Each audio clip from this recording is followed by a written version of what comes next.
I don't know why that road's named Clayton. It should have been named Smith. That's what I wondered, yeah. When you look back, what were the social things? What'd you do as kids? And then what'd you do, young adults and adults? Just the stories you could tell. Be careful there. We were driving back from the ranch, coming back up here, and we were laughing that we're all still in one piece because we did a lot of dumb stuff. On a farm, there's nothing to do that's really smart, I guess.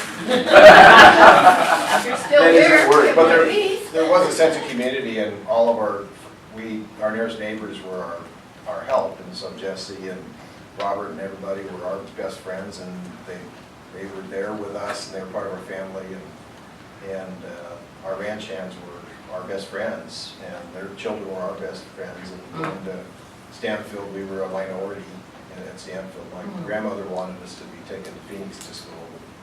My dad didn't have anything to do with that, so we were immersed into the community here, and be able to, part of the upbringing that is so cool is the sense of community that we had. This whole area was a community, and you learn at an early age how important your word is, and how your word is your bond. And if you, in this farming valley, which is huge, if you were a bad person, you sold a tractor to Joe and then Fred for $10,000, and then Fred came along and wanted to pay $15,000 for it.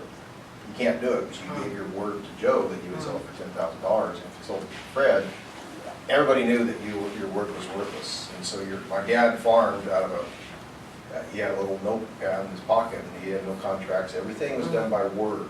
And so part of what I love about rural America is how we all stick together, we all bond, we all befriend everybody, we protect everybody. If you see somebody broken down the side of the road, you stop and you help them out.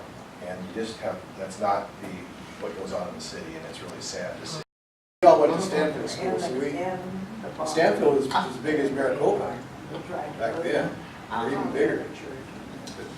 They had a swimming pool, and they had a tennis court, and they had all these, so all their Phoenix friends would come down and camp at their house every weekend because it was just big party time, and they had a guest house where they could stay, so it was just the thing to do.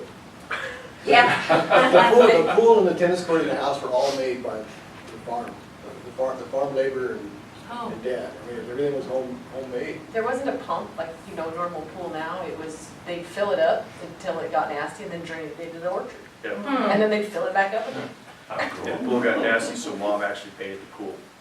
Painted it. They have a mural She in the went bottom inside of and the painted pool. things in the pool where you didn't know whether it was good or bad. I see. Was he using a lot of migrant seasonal Oh help? yeah, we didn't have any cotton pickers or anything. When we first started picking, it was all by hand. Well, we had a camp, big camp. I mean, we'd have hundreds of people living at that camp to pick the cotton. And they were all braceros from Mexico. And there was a kitchen and a bank. To pay everybody, and they paid cash, and they'd buy it from the store that was there. And that's the way they picked the cotton. That was especially when you were picking the cotton. That's when you got the big crowds, Right. because it was all picked by hand. Yeah, exactly. We tried to do that. You get paid, we only get 3 cents a pound. So we thought this is going to be easy. So you pick. You have 3 pounds in your bag. This is it. I'm not getting rich off of this deal. So. Your fingers were all bloody. And, Her ability to keep herself occupied was she was painting. She painted everything. She painted driftwood. She painted the pool. She painted the golf cart. She painted Furniture. painted furniture, pillows. Wow. She was a painting fool. We used to give paintings to our teachers as gifts. She would just have all these paintings to give away, so she was just trying to get them out. So our grammar school teachers would all get paintings as a gift for teaching us. But then she started to get discovered, and had a gallery in Casa Grande, and then she had a gallery showing her art in Phoenix. And then she went up to Colorado and created a gallery up at Wagon Wheel Gap near Creede, Colorado, an old railway station that was a beautiful gallery.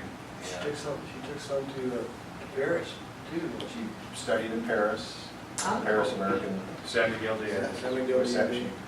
I I took lessons from her for a couple of years, and she would set up a still life, and I'd be over here, she'd be over here, and I'd be working, and she'd be over there working.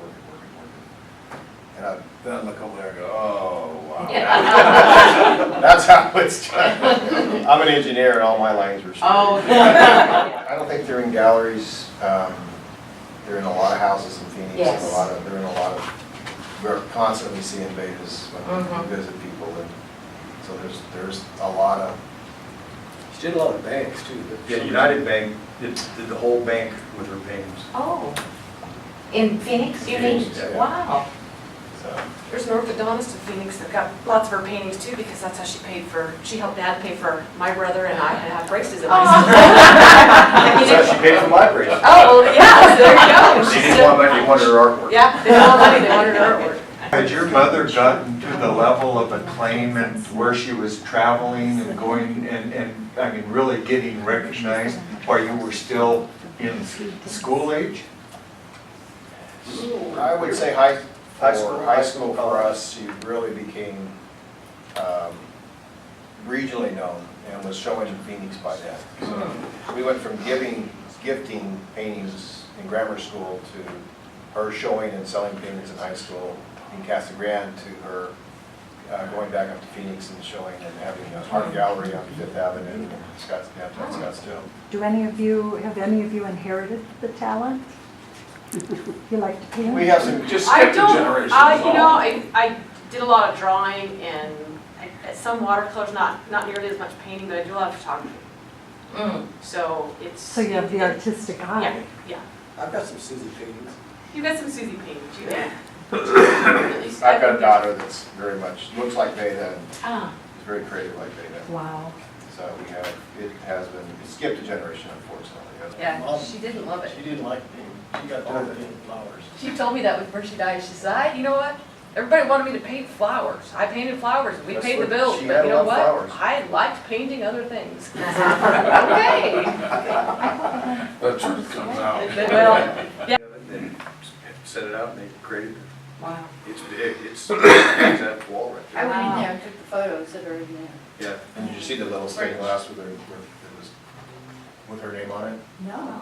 Oh, you missed it. There's a stained glass right at the bottom that has my Vada Smith on it. I was trying You know what? There wasn't much She tried artistic everything. wise. Yeah, there's a marble sculpture in the office that's a bighorn sheep that she did. She did that I'll after do you a guys piece had of the white marble. marble and carved it into a sheep's ram with horns.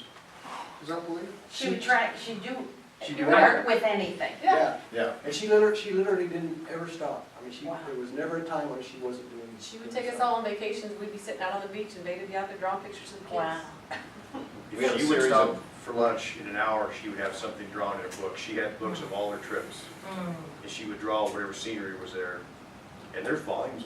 I had my family at the headquarters Oh. for dinner. Oh. And John and Dad's pictures are up for the road. Oh, yes, And yeah. I took the family over and I was pointing out, I said, that's my dad, that's Vada Smith. And all of a sudden this gal came over and said, your mom is Vada. I said, yes. And she said, Vada used to come to Maricopa and Yeah, oh teach my all the God. women how to be ladies. She had to teach somebody, she couldn't teach us. She tried. She raised 5 brothers as bad as boys. Mom Mom was very special. We thought it was the way it was until we left it and we realized how proud we were to be a part of this community and still are very, very, very, very honored to have been raised down here in this community and been a part of the Stanfield area, Maricopa area.